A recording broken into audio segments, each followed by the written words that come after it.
Hey everyone, it's Ivan, KeepBadger.com, here to bring you a first look at something new I just got in from Field Optics Research. These guys had reached out to me and said, hey, we'd like to send you one of our tripods to check out. And at first, admittedly, I was kind of like, okay. I mean, at a certain point, like a tripod's a tripod, and I've used a number of them, but I think honestly, there's always room in the market for new ones. But it was kind of like, what are you guys doing that maybe hasn't been done already? And in talking with them, they explained it, and I was like, okay, that actually sounds really cool. Like, let's take a look at this. So here we are, and now we're gonna take a look at this. So let me get this thing out of here.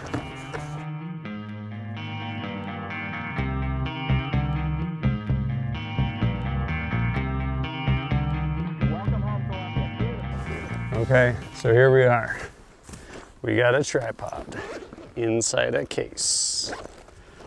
And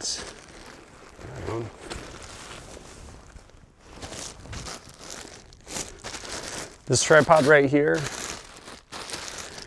one of the things that actually sold me, I was like, that sounds pretty cool, is they are doing something different. So while this is a carbon fiber tripod for shooting, loud. It actually has some kind of cool things going. So first and foremost, when I was talking to them, what actually stood out for me with this tripod is, I'm gonna have to play with it because I don't know exactly how they work, but my understanding that essentially these legs,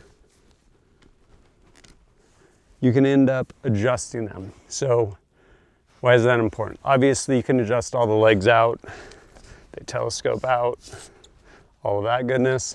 But what's interesting about this is, as I play with it and figure it out, is you can actually adjust these legs. The way you adjust them is so beyond just coming down and maybe moving through these different sections here. You can actually adjust it so when your tripod is set up at a certain position, the legs are locked, so they won't come in either. Why that's important is if you go shoot a string of, say, 10 rounds, or however many rounds, as you're shooting under recoil, the tripod kind of rocks back, which is fine. And if you have it set up correctly, it'll ideally rock back in the direction you're shooting. But what can happen is the legs slowly collapse and you end up being less and less stable. So this alleviates that.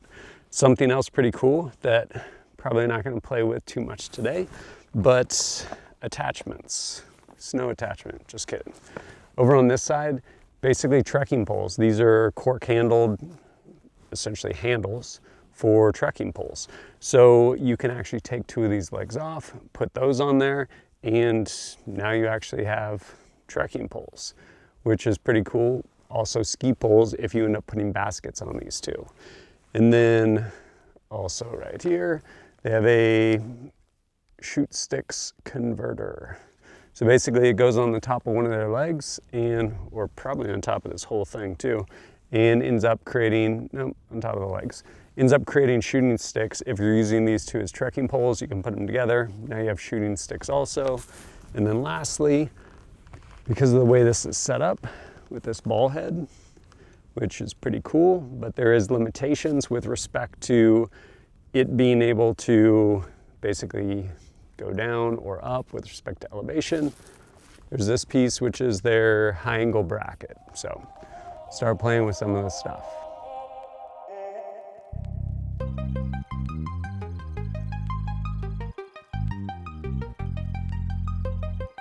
One, two, three.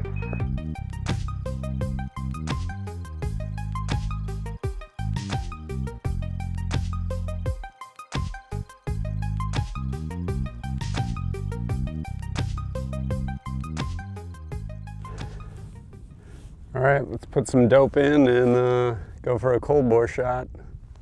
And before I do that, since there is actually a leveling bubble in here, I should probably do my due diligence and actually level this tripod.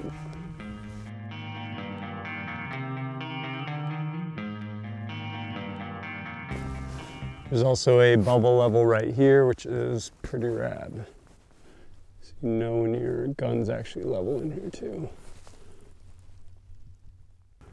There's a reduced silhouette out at 440. That might be a little bit ambitious, but we're gonna go for it. So going up 2.6. All right. Let's do this.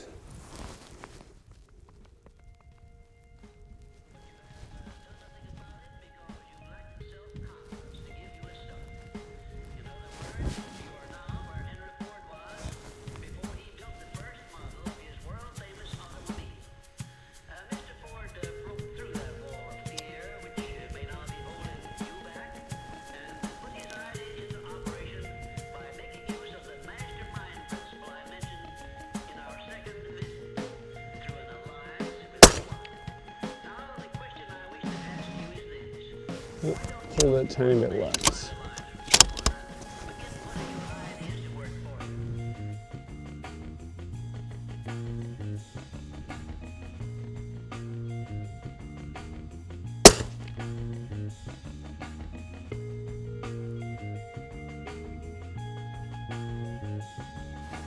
Might need to make a wind call.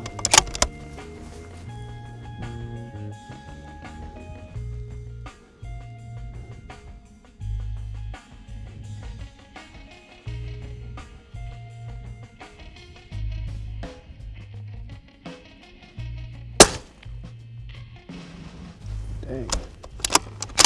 Holding even more.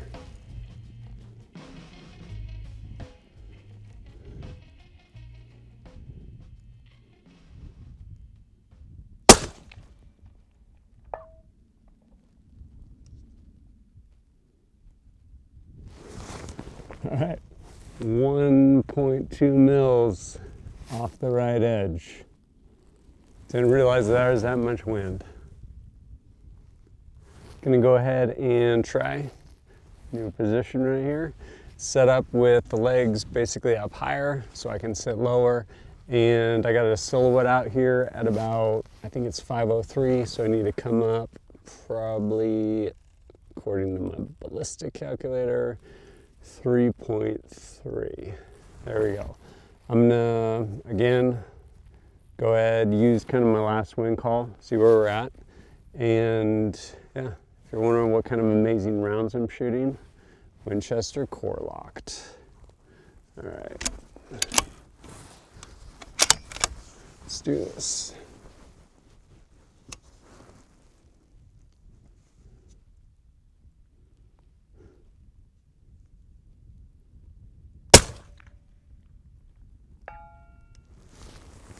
Nailed it.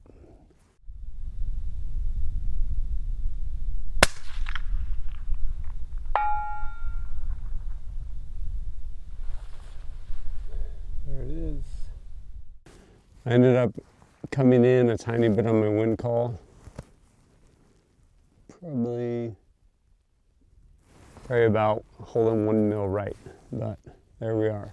So there's another silhouette over somewhere. There we go. And this one is at, I believe, 555. I need to come up to 4 mils according to my calculator. And let's see what we get.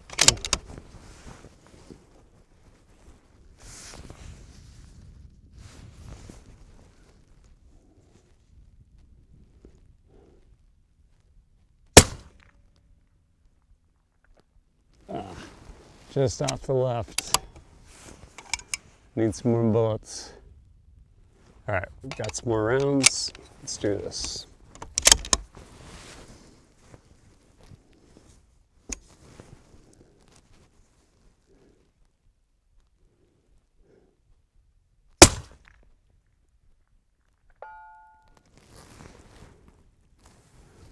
Sounds good. 554 yards. Was it luck? We should try again.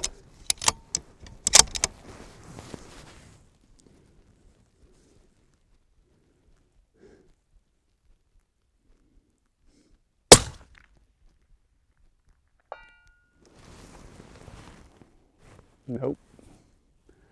All right, try this thing in the prone. All right, there's a target out there at, I believe it's 812. According to my ballistic app, we're coming up a healthy 8.1 mils.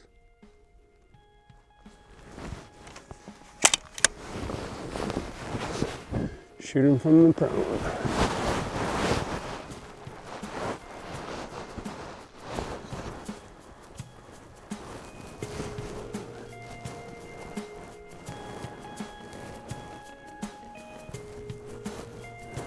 Should probably have the same wind call.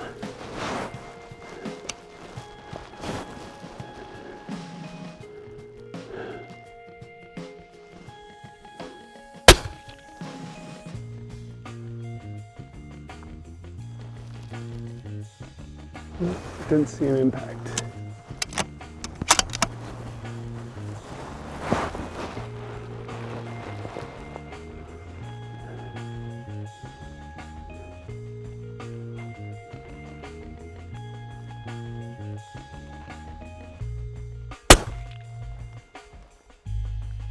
Ooh, low.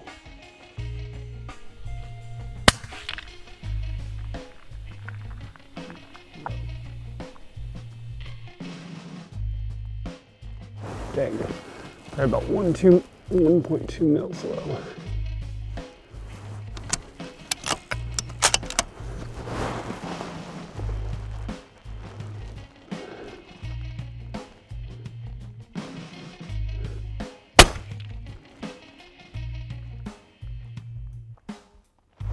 Just below it.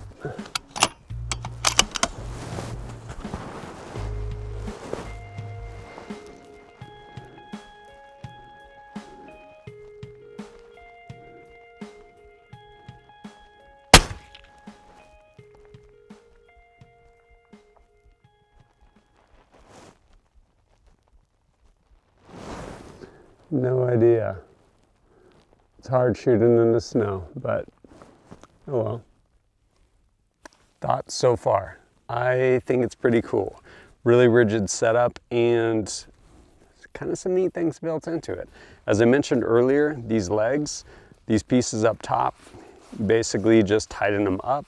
And once you do that, it will not allow the leg to move in either direction. So if you're shooting a string of rounds, you shoot your entire string of rounds and your bipod legs are not going to start collapsing in on you and giving you a less stable position. And as far as this bowl, I think the bowl is pretty cool. It definitely makes it nice. It's easy to pan. You can tighten it in a little bit and still get a little bit of movement in there, be able to kind of like move it onto target. I also like the fact there is a bubble level built in there. And something else that's kind of neat is this cams onto this dovetail. This one, Q-Cert dovetail made by Sawtooth Rifles. So pretty much any dovetail though, you can go ahead and throw it in there, but also deeper in there is some pick rail. So if you have maybe a spotting scope or something like that, or even just a gun with a section of pick rail on the bottom of it, you can go ahead and put that straight in there and it'll lock up really nice and solid. Of course, with the bowl, you run out of elevation depending on what you're doing. But that's why I got this guy. This will basically clamp into that dovetail, this bottom portion, clamp this dovetail on my gun into the top portion, cam it in there, and then this locking lever basically allows me to adjust if I need to shoot at a much higher angle or a much lower angle, and then this will cam close, lock it in. So problem solved. Of course, no free lunch. I do like the fact that I can take these off, try them out as trekking poles. They're not going to be as light as regular trekking poles, but at the same time, if you're going to be carrying a tripod and you want trekking poles, I think it's a pretty cool solution. So looking forward to putting in more time with all this. Definitely a kudos to Field Optics Research though for kind of branching out and trying some cool new stuff. Basically approaching it differently, whether it's being able to lock these legs or being able to use them as trekking poles or ski poles. And yeah, no, I think there's some neat stuff. So when I get enough time in with all this stuff, bring you guys a full review and let you know how it's done for me. And if you appreciate my content and want to support it, greatly appreciate it. Whether it's liking and sharing videos, getting stuff over at kitbadger.com, or supporting me directly through Patreon so I can go out, create more content for you. Very much appreciate all that. And if you have questions for me, more than happy to answer them. Probably not in the comments section, but over at Patreon, we got a Discord set up, active over there. Happy to answer all your questions. But as always, thanks for joining us at kitbadger.com. Look forward to seeing you next time.